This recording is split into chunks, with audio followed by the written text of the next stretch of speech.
નમસ્કાર વિદ્યાર્થી મિત્રો, આપણે આજે અભ્યાસ કરીશું ધોરણ 10 સામાજિક વિજ્ઞાન બીજો પાઠ ભારતનો સાંસ્કૃતિક વારસો, પરંપરાઓ, હસ્તકલા અને લલિત કલા વિશે. આપણે આગળ જોઈ ગયા વારસો, ભાષાના પ્રકાર જોયા, એમાં જૈવિક વારસો, ભૌતિક વારસો, સાંસ્કૃતિક વારસા વિશે આપણે અભ્યાસ કર્યો. હવે આપણે એના કળાઓ જોઈશું. એમાં પહેલી છે માટીકામ કળા. માટીકામ કળા એટલે માટી સાથે જોડાયેલી કળા. આપણે જે માટીના પ્રયોગથી જે અલગ અલગ કૃતિઓ તૈયાર કરીએ છીએ, આપણે એને માટીકળા તરીકે ઓળખી શકીએ. માનવ જીવન અને માટી વચ્ચે ઘણો જ પ્રાચીન સંબંધ રહ્યો છે. એટલે કે મનુષ્યનું જીવન અને માટી એક સાથે સંકળાયેલા છે. વ્યક્તિના જન્મથી મરણ સુધીની યાત્રા માટી સાથે જોડાયેલી છે. એટલે કે માણસનો જન્મ થાય ત્યારથી લઈને તેના મૃત્યુ સુધી દરેક બાબતે માટી સાથે જોડાયેલી હોય છે. ધાતુ કામની શોધ નહોતી થઈ ત્યારે માનવી મહદ અંશે માટીનો ઉપયોગ કરતો હતો. જ્યારે પ્રાચીન સમયમાં ધાતુ કલા શોધ નહોતી થઈ ત્યારે માણસ દરેક બાબતમાં માટીનો ઉપયોગ કરતો હતો. જેમાં માટીના રમકડા, ઘડા, કુલડી, કોડિયા, આંડલા, માટીના ચૂલા તથા અનાજ સંગ્રહ માટેની કોઠીઓ વગેરેનો સમાવેશ થાય છે. એટલે કે જ્યારે ધાતુ કલા નહોતી અસ્તિત્વમાં, માણસ પાસે કોઈ ધાતુનો પ્રયોગ કેવી રીતે કરવો એ કોઈ કળા નહોતી, ત્યારે માણસ દરેક બાબતમાં મહદઅંશે માટીનો ઉપયોગ કરતો હતો. જેમાં માટીના રમકડા એટલે કે બાળકનો જે રમવાના રમકડા આવે ને એ પણ માટીના બનતા હતા. ઘડા માટીના બનતા હતા, જે હાલમાં પણ આપણે અત્યારે ઉપયોગ કરીએ છીએ.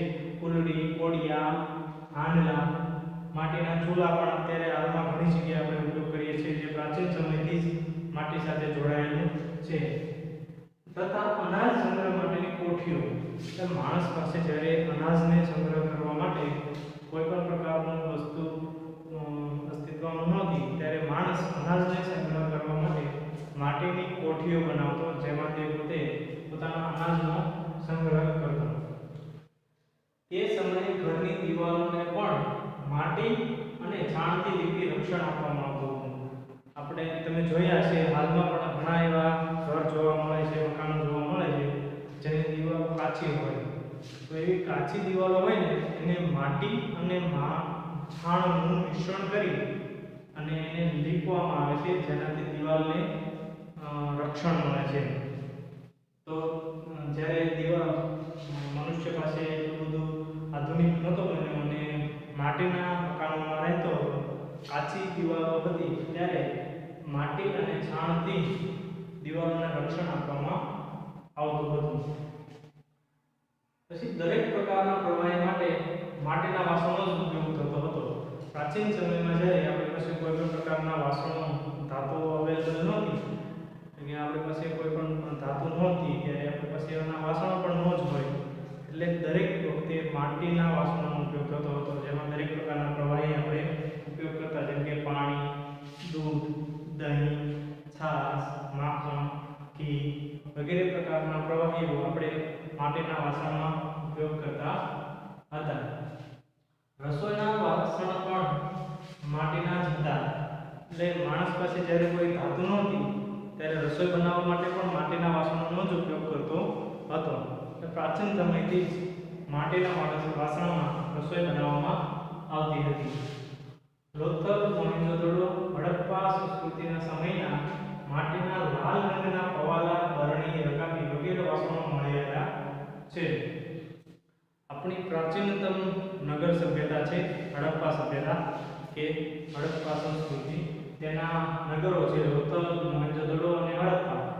ત્યાંથી આપણને લાલ કલરની માટીના પવાલા, બરણી અને રકાબી જેવા વાસણો મળી આવ્યા છે, જે લાલ રંગના વાસણોનો ઉપયોગ કરતા હતા. જે એક સમૃદ્ધ નગરીય વ્યવસ્થા હતી, જેમાં તેઓ અલગ અલગ માટીના વાસણો બનાવતા અને તેમાં અલગ અલગ ભાતો તૈયાર કરતા. જેમાં આપણે અગાઉના ધોરણમાં હડપ્પા સંસ્કૃતિ વિશે અભ્યાસ કર્યો, એમાં ભણી ગયા કે તે સમયના માણસો માટીના વાસણો પર અલગ અલગ ભાત તૈયાર કરતા, જેમાં એક આખલાની આકૃતિ અને અલગ અલગ ભાત દોરેલું નજરે ચડે છે. આપણે કુંભારનો ચાકડો પ્રાચીન ભારતનું પ્રથમ યંત્ર ગણી શકાય. માણસ પાસે જ્યારે માટી સિવાય કોઈ ધાતુ પ્રયોગમાં કરી શકે એવી ધાતુ નહોતી, એવી કળા નહોતી, ત્યારે માટીમાંથી અલગ અલગ વાસણો અને અલગ અલગ આકારના જે વસ્તુઓ તૈયાર કરતા હતા તે કુંભારના ચાકડા પર તૈયાર થતું. આથી આપણે એવું માની શકીએ કે કુંભારનો ચાકડો એ પ્રાચીન ભારતનું પ્રથમ યંત્ર હોઈ શકે છે. કારણ કે એના અગાઉ આપણી પાસે એવું કોઈ પુરાવા મળ્યા નથી કે બીજા કોઈ દ્વારા આપણે માટીના વાસણો તૈયાર કરતા હોઈએ. તેથી આપણે એવું માની શકીએ કે પ્રાચીન ભારતનું પ્રથમ યંત્ર છે કુંભારનો ચાકડો. નવરાત્રિનો ગરબો એટલે કે ખડો હોય છે જેમાં કાણા હોય છે, એની અંદર દીવો મૂકવામાં આવે છે, જેને આપણે ગરબા તરીકે ઓળખીએ છીએ. નવરાત્રિમાં તેનો ઉપયોગ કરવામાં આવે છે. તે પણ એક માટી કળાનું ઉદાહરણ છે. કાચી માટી અને પકવેલી માટી એટલે કે ટેરાકોટા એના વાસણો અને વસ્તુઓનું ઉત્પાદન પ્રાચીન ભારતમાં થતું હતું, જેનો ખ્યાલ દક્ષિણ ભારતના નાગાર્જુનકોંડા અને ગુજરાતના લાંગણસ મહેસાણામાંથી મળી આવેલા વાસણોના જૂના અવશેષોના આધારે મળે છે. એટલે કે કાચી માટીના વાસણો અને એ કાચી માટીમાંથી પકવેલા એટલે જેને આપણે ટેરાકોટા તરીકે ઓળખીએ છીએ તેવા વાસણો અને વસ્તુઓનો ઉપયોગ પ્રાચીન સમયમાં થતો હતો, જેના અવશેષો આપણને દક્ષિણ ભારતના નાગાર્જુનકોંડા અને ગુજરાતના મહેસાણા જિલ્લાના લાંગણસ ગામમાંથી આપણને મળેલા અવશેષો પરથી આપણે જાણી શકીએ છીએ. તો આ હતી માટીકામ કળા. માટી માણસના જન્મથી અને મૃત્યુ સુધી જોડાયેલી છે, જે પ્રાચીન ભારતનો ભવ્ય ઇતિહાસ પણ આપણને સૂચવી જાય છે. હવે આપણે આગળ જોઈએ બીજી કળા વિશે. આપણે માટી કળા જોઈ. માટી કળા વિશે આપણને 3 થી 5 માર્કની અંદર પ્રશ્ન પૂછાઈ શકે કે માટીકામ કળા સમજાવો. તો એમાં આપણે આ બધી બાબતોની નોંધ કરી અને આપણે પ્રશ્નનો જવાબ આપી શકીએ છીએ. હવે આગળ જોઈએ તો વણાટ કળા. વણાટ એટલે વણવું, એટલે હાથ વડે જે કંઈ પણ કામ થતું હોય તેને આપણે વણાટ કળા તરીકે ઓળખી શકીએ. હવે જોઈએ વણાટ કળા. રૂની પૂણીમાંથી તાતણા ખેંચવા સાથે તેને વળ ચડાવી એકબીજાની પકડમાં જોડી લાંબો દોરો તૈયાર કરવાની કળાને કાંતણ કહે છે. આ પ્રશ્ન આપણને 2-3 માર્કમાં પૂછાય છે કે કાંતણ કોને કહેવાય. 1 માર્ક કે 2 માર્કમાં પૂછાય છે કે તો કાંતણ કોને કહેવાય.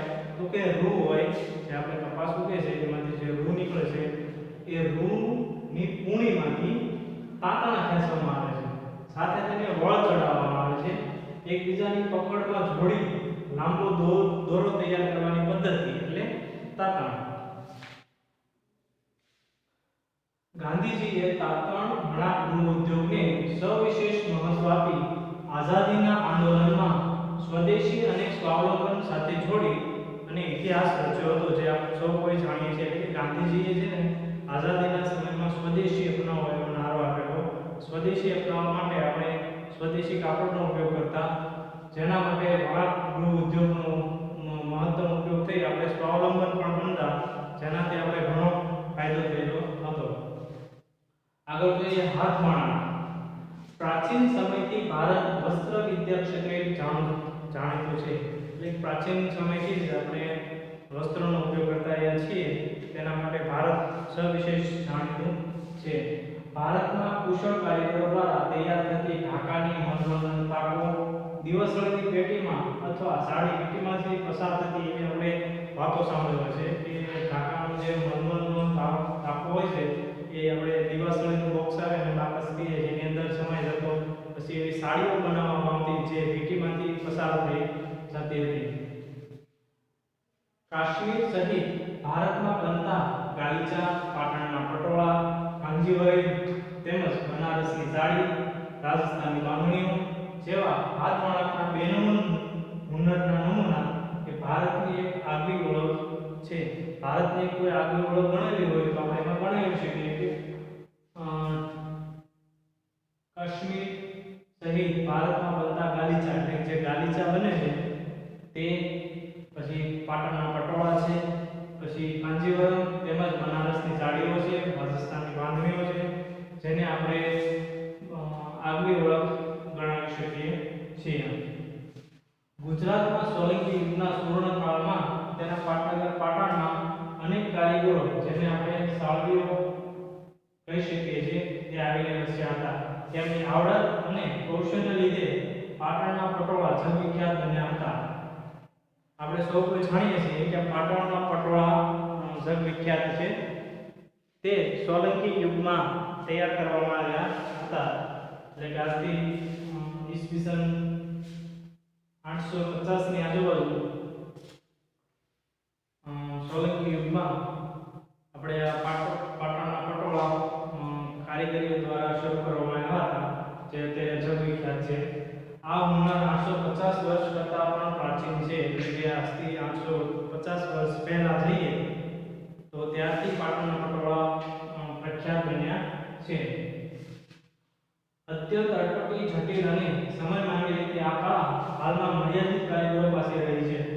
જે સમયે પાટણ જગવિખ્યાત પટોળા તૈયાર કરતું હતું, તે કળા થોડી જટિલ છે, અટપટી પણ છે અને થોડો સમય પણ માંગી લે છે. જે તે સમયમાં ખૂબ જ પ્રખ્યાત હતી, ખૂબ કારીગરો એમાં જોડાયેલા હતા, પણ હાલમાં આ કળા અમુક કારીગરો સુધી મર્યાદિત રહી જઈ ગઈ છે, જે હાલમાં અત્યારે પાટણમાં પણ તૈયાર કરવામાં આવે છે.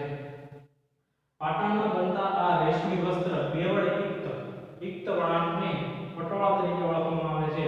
આપણે પ્રશ્ન પૂછાય છે પટોળા એટલે શું, તો એમાં આપણે કહી શકાય કે રેશમી વસ્ત્ર બેવડ ઇક્ત વણાટને, એટલે કે બેવડ ઇક્ત અથવા ઇક્ત વણાટને આપણે રેશમી કાપડના બેવડ ઇક્તને પટોળા કહી શકીએ, અથવા રેશમી વસ્ત્ર ઇક્ત વણાટને પટોળા કહેવામાં આવે છે.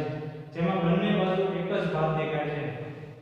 એટલે કે આપણે જે અત્યારે કાપડનો ઉપયોગ કરીએ છીએ તે પ્રિન્ટેડ આવે છે, એટલે કે બાજુ આપણે છાપ પાડેલી હોય છે, બીજી બાજુ જોઈએ તો અલગ ભાત દેખાય છે.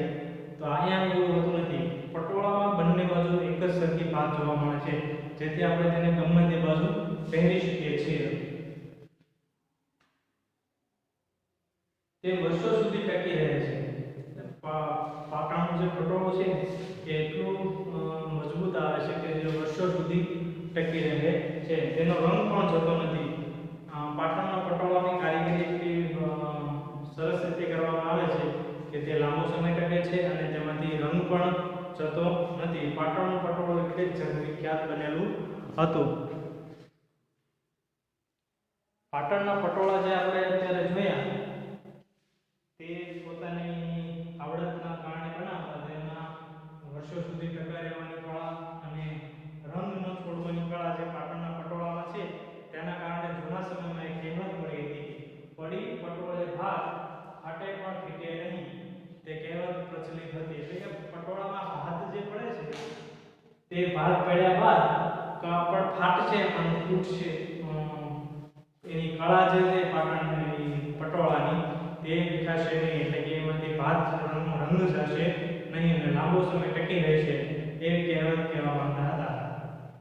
તો વિદ્યાર્થી મિત્રો, આપણે જોયું માટી કળા કામ અને વણાટ કળા, એમાં હાથ વણાટ વિશે આપણે અભ્યાસ કર્યો. વધુ આગળ